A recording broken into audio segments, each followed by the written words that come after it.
નમસ્કાર, આપ સર્વેનો ધાર્મિક દુનિયામાં હાર્દિક સ્વાગત છે।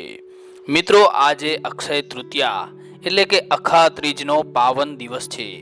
હિન્દુ ધર્મમાં આ તિથિનું અનેરું મહત્વ રહેલું છે। અખા ત્રીજ તરીકે જાણીતી આ તિથિ એટલે આમ તો વણજોયું મુહૂર્ત। મિત્રો, આજના વિડીયોમાં આપણે અખા ત્રીજની વ્રતકથા વિશે વાત કરવાના છીએ, માટે આપ આ વિડીયોને અંત સુધી જરૂરથી નિહાળજો। અને એવું કહેવામાં આવે છે કે અખા ત્રીજના દિવસે આ કથા દરેકે સાંભળવી જોઈએ। દોસ્તો, અક્ષય અર્થાત જેનો ક્ષય નથી થતો તે હિન્દુ પંચાંગ અનુસાર વર્ષના બીજા મહિનાની વૈશાખ શુક્લ પક્ષની તૃતીયા તિથિને અક્ષય તૃતીયા કહેવાય છે। આજના દિવસે કરવામાં આવેલ દાન ધર્મનો કોઈ દિવસ ક્ષય ન થાય તેવું ફળ અને પુણ્ય મળે છે। તેથી આ સમયને સનાતન ધર્મમાં દાનનો અચૂક કાળ માનવામાં આવે છે।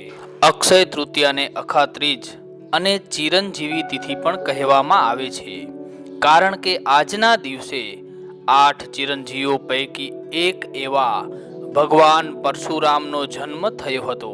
એટલે એમ કહી શકાય કે અક્ષય તૃતીયાનો દિવસ એટલે વણજોયું મુહૂર્ત। શાસ્ત્રો અનુસાર વૈશાખ મહિનો ભગવાન વિષ્ણુની ભક્તિનો શુભ કાળ કહેવાય છે। પૌરાણિક માન્યતાઓ અનુસાર અક્ષય વૈશાખ મહિનાની ત્રીજ એટલે કે અક્ષય તૃતીયાના દિવસે જ ભગવાન વિષ્ણુના નર નારાયણ, હયગ્રીવ અને પરશુરામ અવતાર થયા હતા, અને એટલા માટે જ આજના દિવસે પરશુરામ જયંતિ અને નર નારાયણ જયંતિ પણ ઉજવાય છે। અને કહેવાય છે કે ત્રેતા યુગની શરૂઆત પણ આજના દિવસે જ થઈ હતી। આજના દિવસે માં લક્ષ્મીની પૂજા પણ પુણ્યદાયી અને મહામંગલકારી માનવામાં આવે છે। મિત્રો, અમારી આ યુટ્યુબ ચેનલ ધાર્મિક વર્લ્ડ ઉપર આવા જ હિન્દુ ધર્મને લગતા વિડીયો અપલોડ દરરોજ કરવામાં આવે છે। જો આપને આવા વિડીયો જોવા ગમતા હોય અને હજુ સુધી તમે અમારી આ યુટ્યુબ ચેનલને સબસ્ક્રાઇબ ન કરી હોય તો હમણાં જ સબસ્ક્રાઇબ કરી નાખજો, જેથી અમે નવા વિડીયો અપલોડ કરીએ તો તેની જાણકારી આપને નોટિફિકેશન મારફતે મળતી રહે। દોસ્તો, હવે વાત કરીએ અક્ષય તૃતીયાની વ્રતકથા વિશે, તો એ આ મુજબ છે।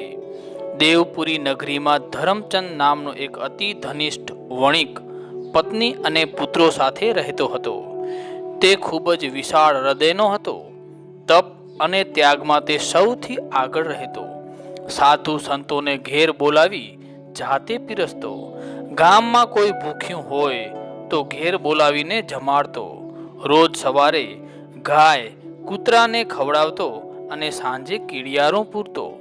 ધરમચંદની આ ધર્મ ભાવનાથી ખૂબ જ પ્રસન્ન થયેલા ભગવાન પરશુરામ એક દિવસ સાધુ વેશે ધરમચંદના ઘરે પધાર્યા।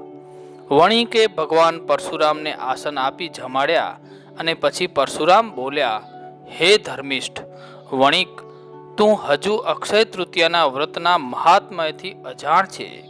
આ દિવસે ગંગા સ્નાન કરી, પિતૃ તર્પણ કરી, દયા દાન કરી, ઘડાજુ દાન કર। આ દિવસે જે કંઈ પુણ્ય કમાઈશ તેનો કદી ક્ષય નહીં થાય। જન્મો જન્મ તારું આ પુણ્ય તને કામ આવશે।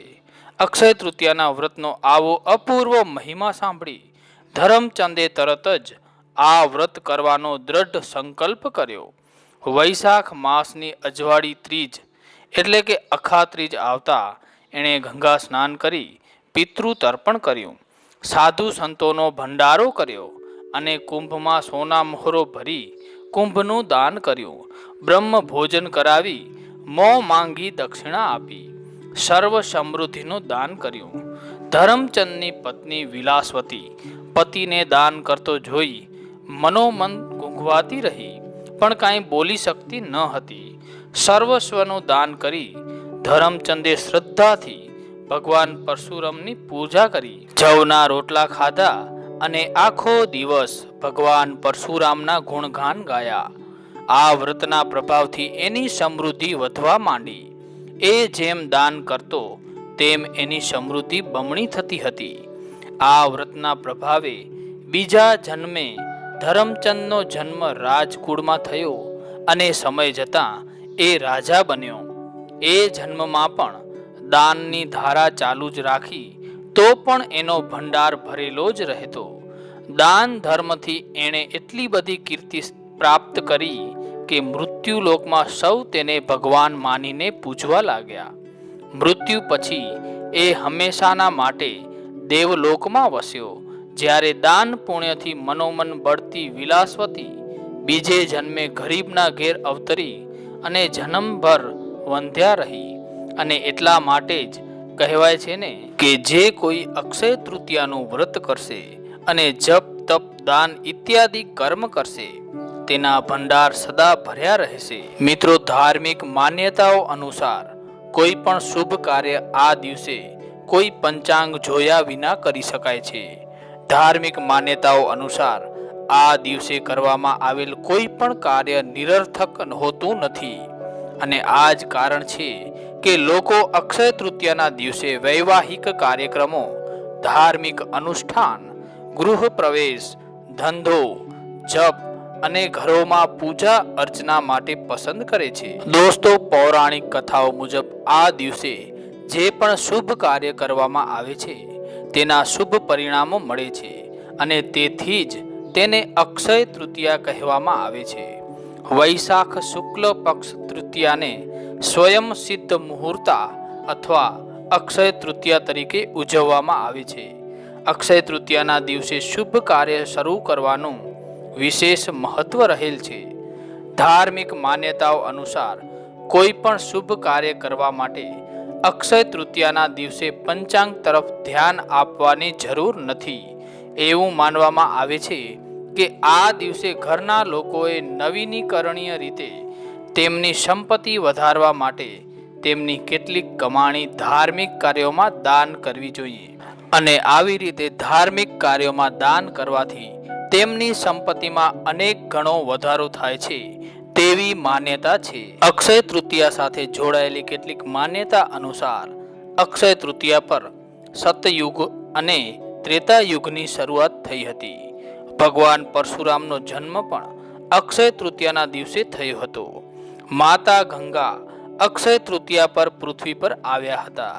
અક્ષય તૃતીયાના દિવસથી વેદવ્યાસજીએ મહાભારત ગ્રંથ લખવાનું શરૂ કર્યું હતું અને અક્ષય તૃતીયાના દિવસે બદ્રીનાથ ધામના દરવાજા પણ ખોલવામાં આવે છે. મિત્રો, આપને આ વિડીયો ગમ્યો હોય તો લાઈક જરૂરથી કરજો અને કોમેન્ટમાં જય માં લક્ષ્મી, જય પરશુરામ વગેરે લખી શકો છો. અને આ વિડીયોને આપના મિત્રો, સગા સંબંધીઓ સાથે સોશિયલ મીડિયામાં વધુને વધુ શેર કરજો જેથી આ વ્રત કથા તમામ સુધી પહોંચી શકે. ધન્યવાદ.